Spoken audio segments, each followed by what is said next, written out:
राम को हाथ में क्यों ज्ञान बाढ़ दिखाए हैं? हाँ, रावण के हाथ में क्यों वेद शास्त्र दिखाए हैं? हाँ, रावण के हाथ में वेद शास्त्र इसलिए दिखाए कि रावण जो है वो शास्त्रों का ज्ञान पढ़ पढ़ के ग्रहण करता है।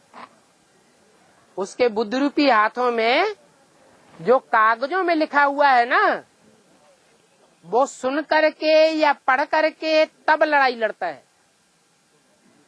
और जो राम वाली आत्मा है वो शास्त्रों का ज्ञान पढ़ करके सुन करके नहीं,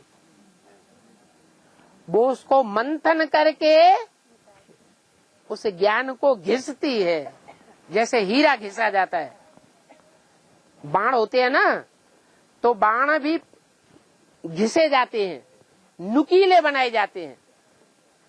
तो है तो वही बाण जो ब्रह्मा मुख से निकाले गए हैं, लेकिन नुकीले नहीं हैं। जैसे ब्रह्मा मुख से निकाला गया, भगवान सर्वव्यापी नहीं है।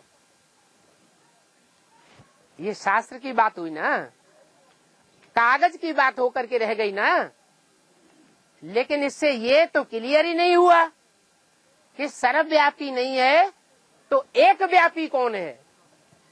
क्लियर हुआ? नहीं हुआ।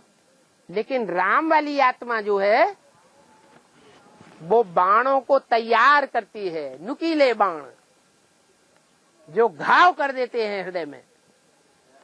शास्त्रों की सुनी सुनाई बातों से किसी के दिल पर कोई असर नहीं हो रहा है, इसलिए दुनिया सुधरती नहीं है। जो राम के बाण हैं वो ऐसा घाव कर देते हैं कि तिल मिलाकर के प्राणी अपने जीवन को चेंज करने के लिए मजबूर हो जाता है, देहभान को छोड़ने के लिए मजबूर हो जाता है।